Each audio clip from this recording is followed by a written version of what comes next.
inget nggak fotonya Taliban masuk ke istananya Presiden Afghanistan? Nah, kira-kira kayak gitulah. Seperti itu jadinya. Jadi langsung menyeramkan lah, menunjukkan mereka tuh berkuasa. Dan yang menarik adalah tahun 2018 Perdana Menteri Palestina si Muhammad Satye, namanya tuh Staye, salah ya. Muhammad Staye itu ketika dia datang ke Gaza, berkunjung ke Gaza, Bapak Ibu tahu apa yang terjadi? Mobilnya mau dibom. Ini Perdana Menteri Palestina loh, orang Palestina sendiri datang ke Gaza dari tepi barat, ternyata mobilnya mau dibom. Nah, itulah yang terjadi. Jadi jawabannya kenapa dia nggak berani ngapa-ngapain Hamas? Ya mungkin takut mati ya Pak. Karena apa? Hamas ini benar-benar berhasil memukau para anak muda. Jadi di tepi barat sendiri dia udah punya kaki tangannya itu udah banyak. Bahkan kemarin itu yang menarik ya, saya agak cemas waktu itu. Saya cemas. Supriyadi lanjut. Supriyadi, Pak Robert, lalu Prawira, silakan. Shalom, Pastor Paul, Komandan Sayeret Matkal. Pasukan khusus itu, unit khusus itu. Salah satu dari tujuh unit khususnya Israel itu. Shalom Bu Moniz. Shalom. Shalom Pak Santi Amer, shalom Bapak Ibu semua. Shalom, saya langsung shalom. aja ya, tanya. Ini ya, saya ingin tahu perkembangan politiknya di Palestina ya. Setahu saya kan udah ada banyak perjanjian damai di lalu, seperti perjanjian Oslo 1, Oslo 2 yang Oslo 2 itu kalau nggak salah 13 September tahun 93 ya, di Gedung Putih waktu zamannya Bill Clinton itu yang perwakilan dari Israel ditrat sama Mahmud Abbas ya, udah zamannya Mahmud Abbas ya itu. Mereka setuju untuk melakukan perdamaian selama 5 tahun ya dengan syarat-syarat tertentu.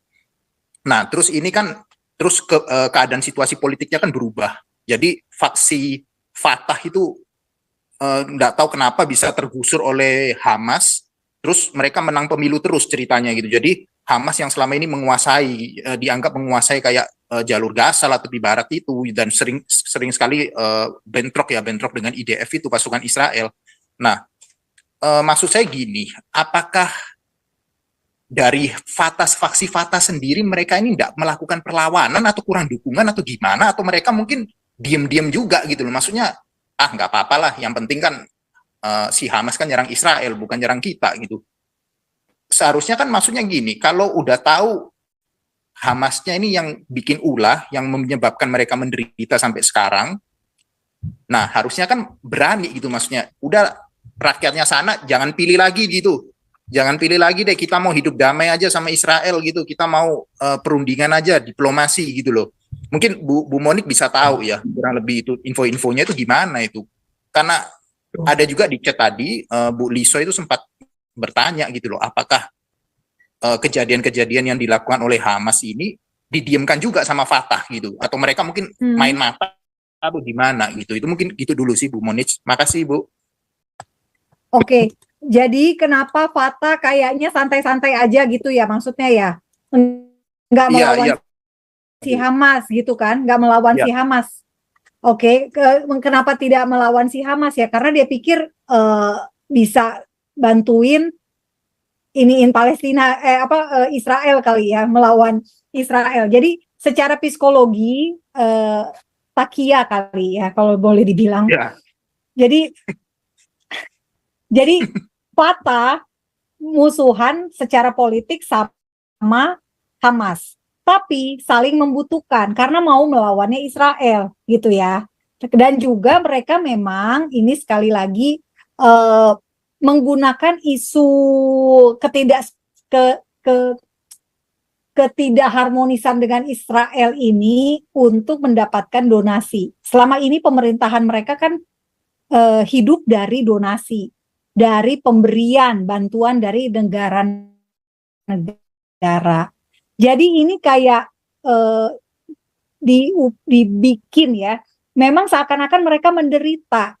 Ini adalah secara psikologi mereka ini adalah memainkan kartu sebagai playing victim terus gitu ya, sebagai drama, sebagai korban terus. Makanya kalau di Gaza bangunan-bangunan itu ya dibiarin aja, kalau bisa runtuh ya runtuh aja terus, nggak dibangun dengan alasan nggak ada semen misalnya.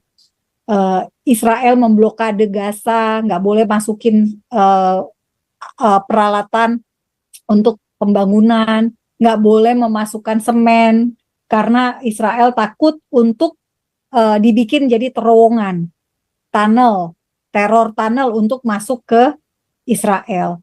Nah, jadi memang ada betul pembatasan semen, tapi bukan berarti mereka nggak bisa membangun reruntuhan misalnya.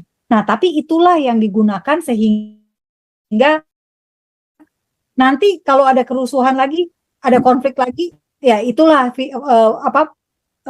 gedung-gedung itulah yang difoto lagi dan disebarluaskan sebagai korban. Nah, jadi mental mereka memang sudah bisa dibilang bukan mental yang ingin membangun negaranya atau ingin mandiri dan ingin memang sebagai sebuah bangsa yang bermartabat. Justru yang sebaliknya yang terjadi adalah mereka ya menciptakan kondisi tersolimi terus gitu loh. Nah, dari pihak itu dari secara ininya ya, dari secara Hamas dan Fatahnya ke Israel. Nah, kalau untuk kenapa Fatah nggak melawan Hamas, ya tadi kalau di video saya, kalau diperhatikan, ketika Hamas menang pemilu, 114 Fatah menjadi korban, tewas. Bahkan sebetulnya ada satu foto, ini banget ya, fotonya tuh mereka merangsek masuk ke kantornya Fatah di Gaza pada saat mereka menang pemilu itu, dan mereka tuh langsung kayak waktu inget nggak fotonya Taliban masuk ke istananya Presiden Afghanistan. Nah, kira-kira kayak gitulah. Seperti itu jadinya. Jadi langsung menyeramkan lah, menunjukkan mereka tuh berkuasa. Dan yang menarik adalah tahun 2018 Perdana Menteri Palestina si Mohammad Shtayyeh, namanya tuh Shtayyeh, salah ya. Mohammad Shtayyeh itu ketika dia datang ke Gaza, berkunjung ke Gaza, Bapak Ibu tahu apa yang terjadi? Mobilnya mau dibom. Ini Perdana Menteri Palestina loh, orang Palestina sendiri datang ke Gaza dari tepi barat, ternyata mobilnya mau dibom. Nah, itulah yang terjadi. Jadi jawabannya kenapa dia nggak berani ngapa-ngapain Hamas? Ya mungkin takut mati ya Pak. Karena apa? Hamas ini benar-benar berhasil memukau para anak muda. Jadi di tepi barat sendiri dia udah punya kaki tangannya tuh udah banyak. Bahkan kemarin itu yang menarik ya, saya agak cemas waktu itu. Saya cemasnya ke tepi baratnya ya, ke Yudea dan Samaria, karena Hamas berhasil mungkin gini, Israel nggak pernah nyangka kalau mereka merekrut mahasiswa. Nah, mahasiswa di tepi barat, di kampus-kampus Arab Palestina, itu kebanyakan sudah sekarang pro Hamas, bukan lagi pro Fatah. Padahal mereka tinggalnya di tepi barat, gitu loh Pak Supriyadi. Nah, jadi mereka itu Israel mungkin nggak nyangka, tapi ini akhirnya jadi berita karena mereka pada saat pemilihan kayak ketua senat di kampus, itu jadi kayak ada bentrok. Nah, makanya muncul jadi berita. Jadi ada bentrok antara yang pro Hamas dengan yang anti Hamas di tepi barat. Nah, itu dia. Nah, bentrokannya di sana ya bentrokannya serem juga. Kayak kerusuhan, bunuh-bunuhan juga gitu loh. Nah, itu yang terjadi. Nah, jadi memang dan sekarang berita yang info terbaru WA yang masuk, Bapak Ibu, orang-orang Arab Palestina di tepi barat, mereka sudah terprovokasi untuk ikut-ikutan nyerang Israel. Tapi sekarang Israel tegas, siapa saja yang mendukung Hamas langsung Kalau pekerja dikenakan sanksi,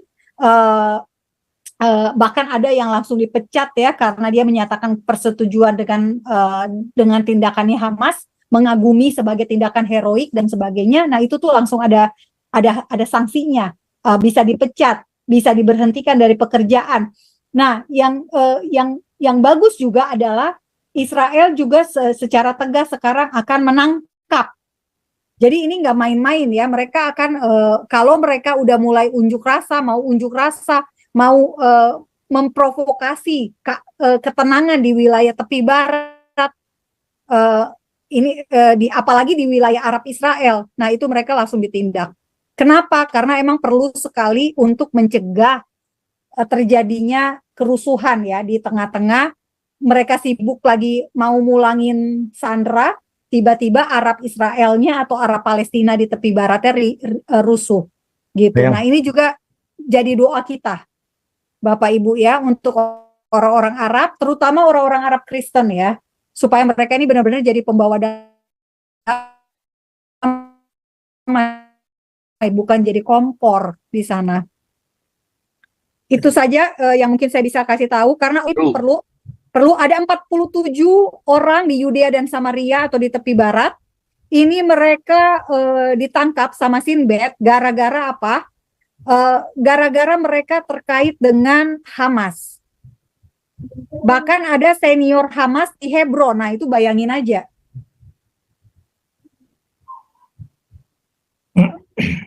Jadi bukan hanya di Gaza gitu ya kaki tangannya Bapak Ibu.